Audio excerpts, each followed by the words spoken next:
Good morning, good afternoon, good evening, ladies and gentlemen. Welcome to another edition of GNN. Today is July 10th, 2024, and we have a brand new mobile suit on our hands here. But before we get into the details of our brand new mobile suit, let's go over some news.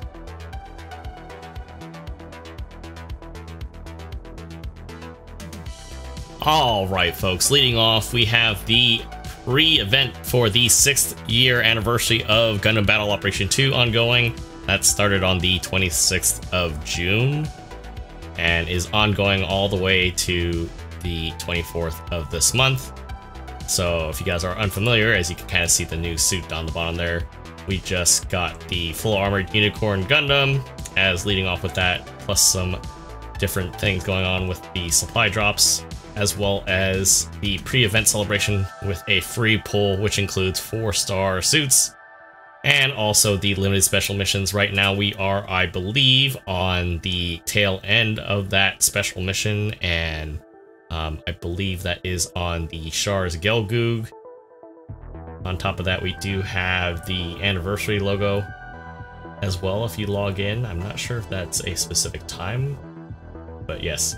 Also, first time login bonus, you have the new Gundam and the bazooka to go along with it, plus the Sazabi at certain designated times. We had the Sazabi on July 3rd through the 10th.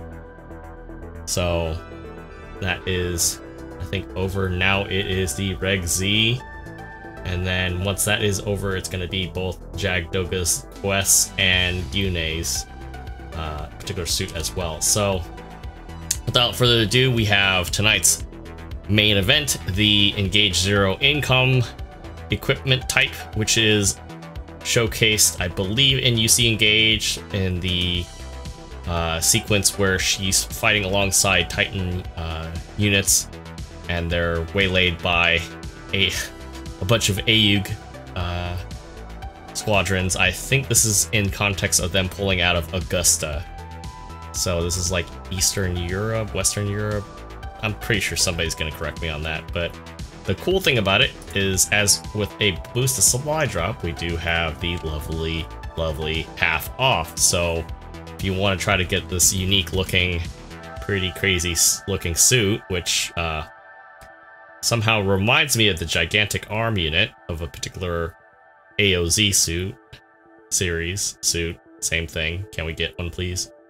This might be worth your while. I mean, half off is half off, and if you don't mind spending a little bit before anniversary, which is coming up very, very soon, you know, this might be that temptation. On top of that, we do have a limited supply drop notice for the Messer Type F01, not the F02, which is the raid. So this would be the chance to get the reissue version of 650 if you were unfortunate enough to not get it. This is also the chance to get the 700 cost version, which I'm kind of curious how that's going to hold up with Banshee Norn and a whole bunch of other suits, and well, the new Gundam HWS exists, so you know, there's that to consider. And then on top of that, if you missed out on a whole bunch of other suits, which include Perfect, Norn, the new FF, Amuro's, Zeta, it looks like the Type C, the Psycho Test Type Doga, the Traversia, the Nightingale, almost said Nightmare, pretty much is a nightmare because it's not buffed yet, the Suppressor, and the Phoenix. You have 5 chances in all, one of the top 10 mobile suits guaranteed for a 10 pull drop request. One mobile suit definitely guaranteed. So you might get dupes on this one as well, but if you're just now getting in, this might be worth your while. We do have some changes to the recycle ticket counter as follows. We have the Reg Z level 3 now being added to it, as well as the customized version if it had a little more tuning, which is that middle one right there. And we have the Reg Z Ideal level 1 also now being in there. I think it's a native 600 for the ID. So we have the Raid, the General, and the Support. So if you're a big fan of that whole chassis that's kind of based off of the Jigen, it's definitely there. We do have some changes to the DP exchange counter as well. So the Gira Zulu is now, the level 3 is now available there. So this is a 550 native, so this is the 650 version if I'm not mistaken. So there's that in there. The heavy arms type Gira Doga level 3 is now added into the DP exchange counter, which I believe is native 550. So 650 support. And then we have the level 3 Z Zulu, our lovely raid from Gunman Unicorn, and as well as the Gelgukai mobility type GK level 2. So jumping into our main event as I scroll through all this here, this is a 3-star suit, which happens to be a 500 cost support, usable on ground and space. Psychomu technology cultivated through the Zeonix Bishop plan was implemented into the Engage Zero, along with newer technology called INCOMs. If you guys are not familiar with INCOMs, it's basically kind of like wire-guided beam weaponry. They still have some antennas like you see here, little cables. Not really cables, but like things that allow for and kind of mimic the all-range attack, all different angles, that sort of thing. And basically this was erased from existence due to the cover-up of the Delaz conflict, so just like the GP series, this was swept under the rug.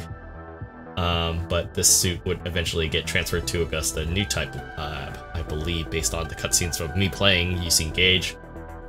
So all the innovations made through the Bishop plan and the Psychomu technology, they threw in a linear seat, so this actually has a linear seat just like most of the other I want to say UC 85 to 88 base suits.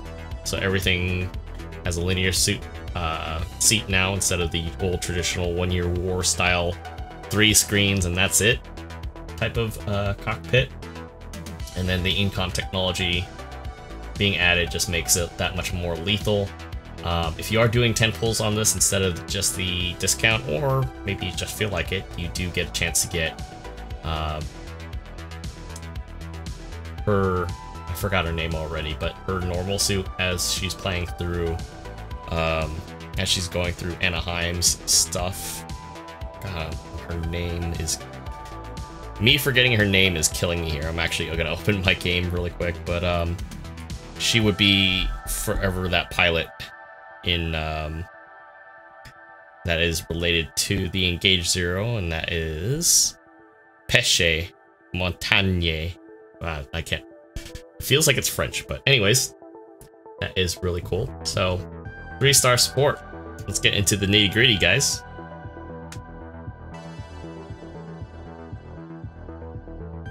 All right, folks, here we are with our Engage Zero support. Jumping right in, as we mentioned before, it is a 500 cost support unit. 17k HP. It's got a very similar resistance setup. Almost, how do I say? Kind of reminds me of the GM2s, even though those are general types. This is built to kind of withstand the majority of the fighting that is around this time period where everything is running beams nowadays. So there is a little bit of a neglect, I guess you could say, in the ballistic and melee resistance. Of course, well, if we're talking in the case of supports, the raid gets to you.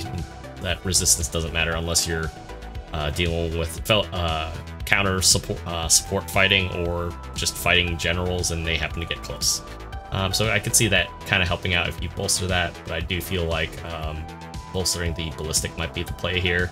As with the name being implied, this is a sort of shooting type of suit, although it is really kind of hard to say how the heat management is going to be because you are probably going to be alternating between the weapons, which I'm kind of skipping ahead here, but there is emphasis based on the range strength here, even though it does have a little bit of range, melee power.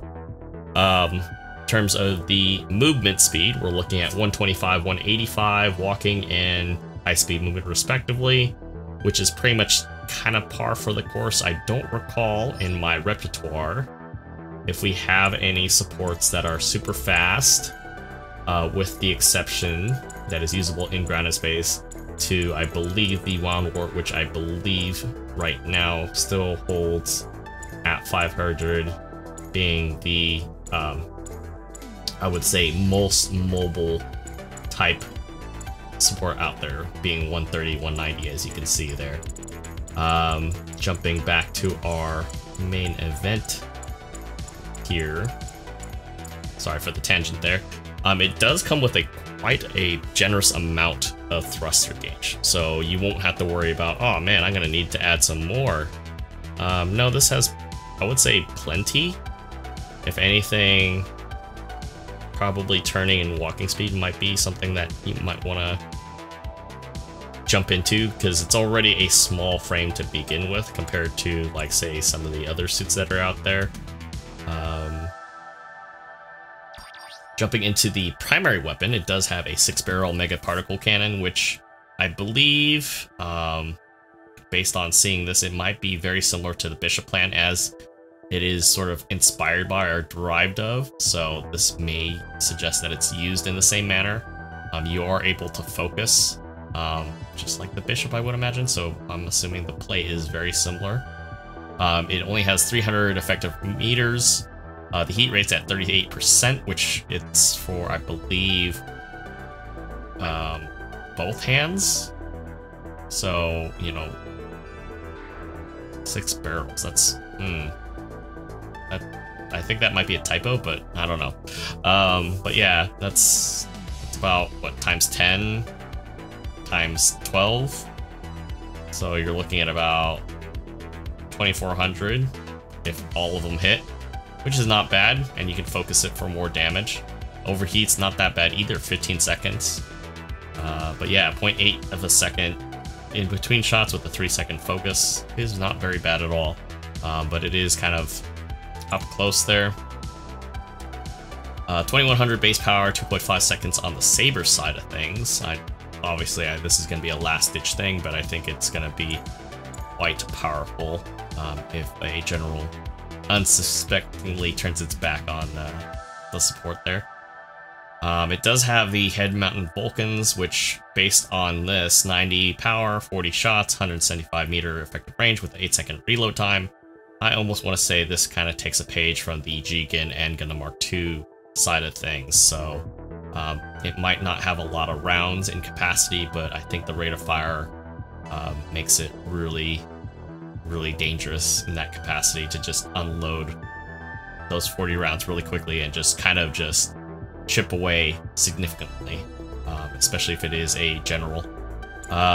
Going into the wire-guided mega particle cannons there, which it's a different firing mode, which that's kind of weird. You got 5 fingers, but it has 6 barrels. Anyways, 160, 45 heat, so I'm assuming this might be a multiple hit, hard to say. 275 meter effective range compared to 300, so this is up close, probably playing around quarters perhaps.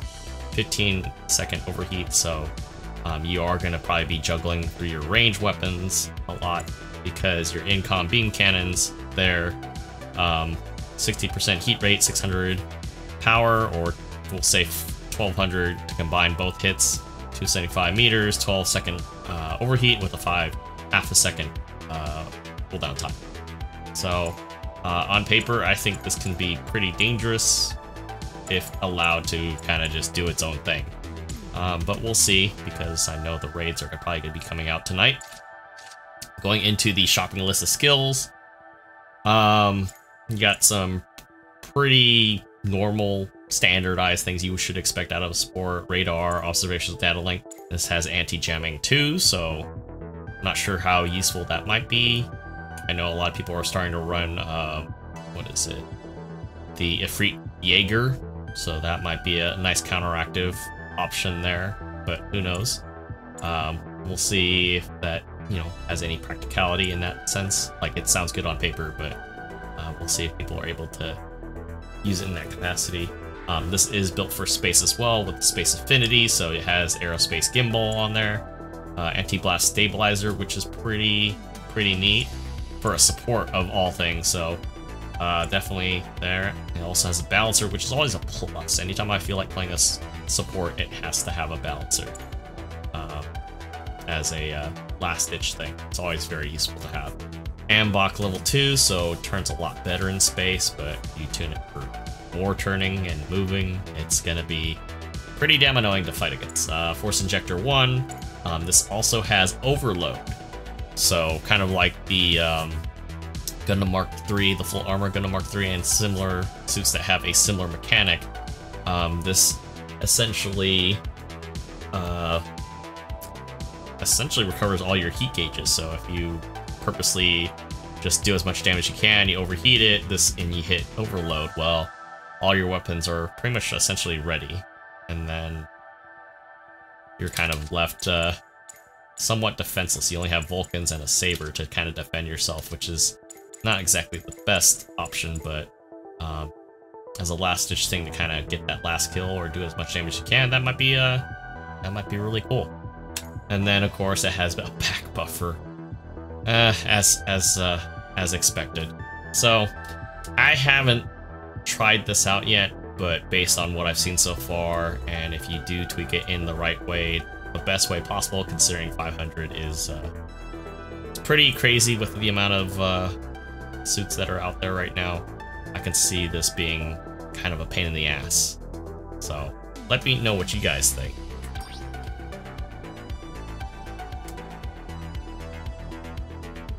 Anyways, folks, that concludes tonight's update on the new banner suit that just came out. I want to know if you guys are going to pull on this, if you guys are going to just hold off and wait for anniversary because you think it's worth it. But more importantly, I want to know what your guys' opinion on this new suit's effectiveness. If it's something that we should be worried about, if it's clan match worthy. Although for like, say, something like Simple Battle, I don't think it might be enough. It might be more of a liability still, but I think in a normal sense, I think it could be definitely a dangerous thing. So if you guys enjoyed this, please don't hesitate to hit that like and subscribe button, and I will see you guys all on the next video. Take care.